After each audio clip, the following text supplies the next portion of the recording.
Hello everyone again. In this video, for those who are watching this, I'm going to talk about visualization and what is visualization, what are the benefits of visualization, what can it do for us, and why is visualization so powerful. So visualization is when we visualize something in our minds and we use that to direct ourselves.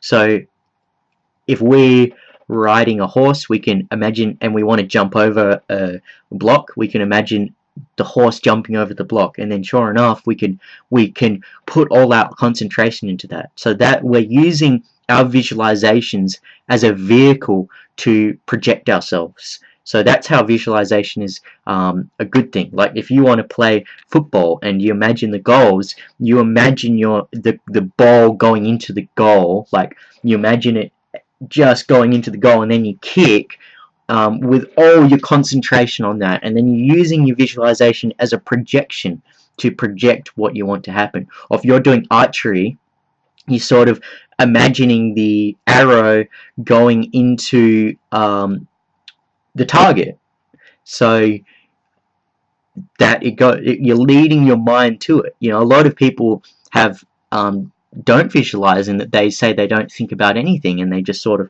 do it. It's more of a subconscious thing. It's more of a subconscious that you want to hit the target. So you're hitting the target because you want to hit it, and because when you want to hit it, you're leading your mind to it. So that's what visualization is, in a sense. It's leading the mind. The mind leads the energy. So the mind is the general. The mind is the general of the forces. So your mind leads the energy. So it's important to have a strong general, strong to have good morale. It's strong to have it's good to have a strong mind. So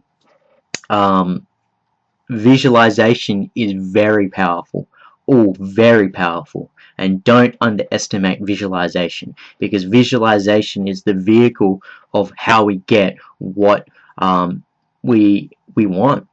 So sometimes we get visualizations of all these different things happening, and we can choose which one we want to follow. So these are just the options, and the one that you follow, visualization is so powerful, it can manifest what you want. So if you're thinking about archery and you getting the target, if you visualize you hitting the bullseye, sure enough, after 100 shots, you know, if you're like me, you might get 2 bullseyes. So that's a very important key thing, is that when you're visualizing something, you eventually get it. And the more you train yourself to visualize on what you want, like if you're imagining the bullseye, at first you're not very good at visualizing it, because you're visualizing the arrow but it's all over the place and it's harder. But then once you get a bullseye, you're like, the feeling of it's like a whoosh whoosh, and then you're visualizing the sound that it makes, the feeling that it makes, the echo that it makes, and you're creating that in your mind. And then you're like, create those things, and then you just let the bow do itself for it. So a lot of the times visualizing is at start a lot more in the pictures and the visual images, but then later on it becomes that you don't even do anything. It's just whoosh, you know, and just bang, bullseye, and you're like, whoa, you're really good, and you're saying, oh, I didn't do anything. So that's really the power of visualization.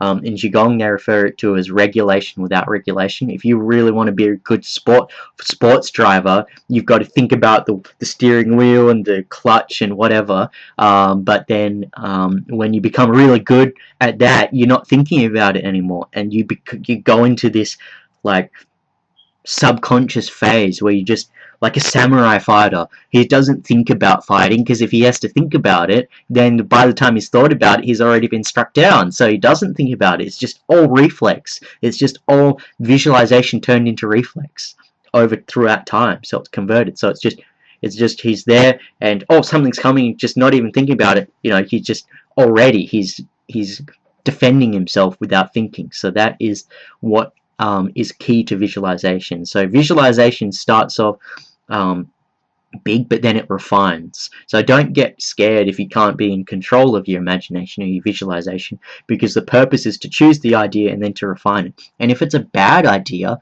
you actually refine that idea into thinking about that in its highest possible spiritual plane. So if you're thinking about you failing, then you're picturing it, but then you, after so long, 100 times, the first time you feel really bad because it came true. After 100 times, you're past that because you're saying, wait, I have to be bad to get better. I have to try to get better. And I'm going to fail, and I know I am, and it's going to be improvement because I know how I fail, and I know that visualization, and I don't want that. I don't, and it's like sometimes you can't control your mind. You're like, wait, I want to fail, and you do fail, but after so many times of failing, 1,000 times, you'll through failing, you'll know how to succeed. And it will just, you won't even think about it. It won't be part of the thinking process. It'll just be like, whoosh, I just want to, whoosh, succeed. So it'll just be, your monkey mind has been silenced, in essence. Now, it's very important in spirituality, from what I've understood, that it's very important to have a strong mind, because the mind leads the energy. If you think about being depressed, you become depressed. If you think about that, you'll manifest the ways in which it can happen. And it might not just, depression is not just this thing. It's a range of different things. It's self-confidence going down. You won't even know it's going down, but it will happen, because that's what depression is. It's a mixture of these things. So your self-confidence will go down, your motivation will go down, your self-belief will go down, and it's a mixture of these things. A big one is that you forget that passion of life. You forget it, and that makes you depressed. A lot of people are reborn when they go outside and they see the life for what it is. They see the trees, they see the butterfly, they see the birds, they see the ants. These are all alive. They are all alive around me. Wow. They are alive. Or when people see auras for the first time, that's a bit more of a holy fucking shit. Sorry for my language. That's like, what is happening here? What is this? Why? And a lot of the times, the way I started seeing auras, and this is a bit off topic, but the way I started visualizing the auras was when I was doing cross country. I was doing marathons, and I'd run, kilometers after kilometers, and I'd start seeing colors and films everywhere, all over my hands and everything. So and also when you're sleep deprived too, because when you're tired, it seems that our body is this shell, or this this shell, and it's holding the spirit in there, or whatever. And when you exert yourself physically, it can't take it anymore, and your spirit's breaking out. It's like you're breaking out. I'm out of here. And then you regain your fatigue or whatever, and then it's just coming back. Okay, it's coming back, and okay, now I'm inside here happily again, experiencing life. And then you go run another marathon. And boom, here I am. So that's the same thing as getting tired. When you get really tired, you're pushing your body to its limits, and you're starting to experience eyes through the spirit, or whatever. Eyes through the spirit. You're seeing your bodily senses are shutting down. You're not perceiving things with your normal bodily functions. You're perceiving it with your backup spirit ones, or auric ones, or whatever. However you define it. However you want to define it. So that's something I have experienced myself. And for those who haven't had experience with that, you just have to go to the very base, like visualization. You visualize yourself getting the bullseye, and you're like, well, I don't think I could ever get a bullseye. And then sure enough, you get a bullseye. Oh, I should have believed in myself. And you see the aura, and then you go, well, I saw it there, it was there, but I don't really believe in myself. And then you see it next week. Oh, I should have believed in myself. You see it next week, after that, next couple of days, and soon enough, just that amount of experiences seeing it, and you're just like, yep, it is there. It is there. Oh God, it is there. Okay, all right. So coming to terms with that is a big thing. And a lot of people claim to be psychics, but they haven't really even gone through that phase of believing in themselves. They have to use other people to believe in themselves. They don't have the confidence to believe in themselves. You know, they've got to tell these other people this experience to prove it true when you've already experienced it. And if you've experienced it enough times, you'll prove it true. Like, I can know for a fact that, okay, if I have a look at, you know, if I go and try and look at auras, they'll be there. You know, I know it's going to be there. I can't deny it. It's going to be there. And so, you know, I've just got to come to terms with that. So it is there, you know, and I can get any human and I can get them to see auras too. So it's going to be there. You know, you can't deny it's going to be there. Some people take a lot more than others because they've been so fed through society's education system. A lot of people have encounters with death, near-death experiences. They have encounters with physical exertion, sleep deprived or whatever, and they start seeing it. So it's really just pushing the body to its limits, and you'll see it. You know, in whatever means necessary, is it'll reborn you. It's actually good to push the physical body. That's what it's designed to do. We were designed as hunters and gatherers and to push our body to its limits. And when we do, we find out this bigger pride or this bigger sense of life going on. So it's very important that we push ourselves. And it can be mentally too. Okay? So you can be just concentrating for something 10 hours straight, like on your paper or whatever, and then you sort of look back and you're like, I can see this energy floating around here, you know, wow. And then once you get recovered, you just like look at your page like, whoa, was that energy gone before last time I saw it? And you don't really see it there anymore.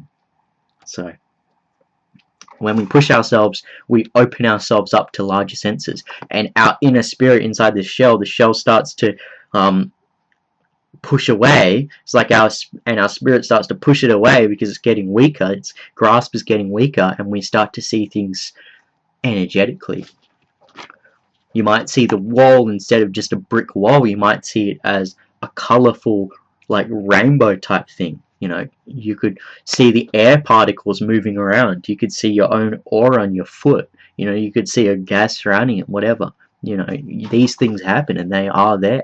And it doesn't matter. It's not limited to any sort of state of mind. It doesn't matter whether you're physically exhausted. Doesn't matter whether you're sleep deprived. You'll get the same thing happening. The same aura. You'll see the same aura. So the same thing's there. And if you are open to those senses, like you've broken that shell's weakened, and other people are around you, they'll generally see what you're seeing as well. So their shell will weaken too.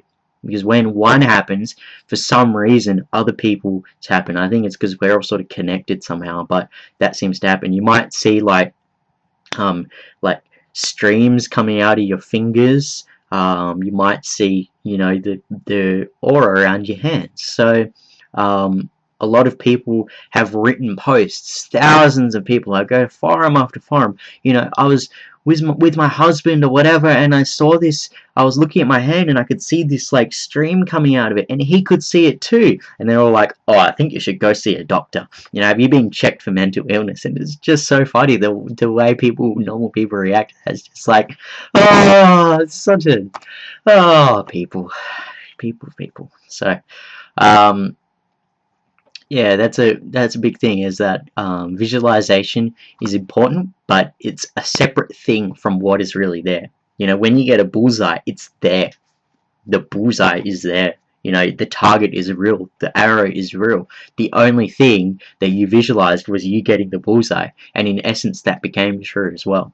So the power of visualization is strong. You can, if you want to achieve something, you visualize yourself achieving it first, and then you go down to those just thoughts of just, you know, the sound of it, the act of it, you know, the feel of it. Then you concentrate on making those true. So yeah, that's the power of visualization. And it's a powerful tool. Use it in the right way. The mind leads the energy, but even though the mind thinks all these things, you can't change the fact that the target there, the arrow is there. That's a real thing. And visualization, if you don't want to make it true, visualization can't take that away. So just because you don't believe doesn't mean that target's not there doesn't mean the arrow's not there. So visualization can make us think that it's not there, but visualization can make things what we want true, but ultimately it can't change the reality as well. It can change your subjective reality at best. So thanks everyone, and I hope you enjoyed this video.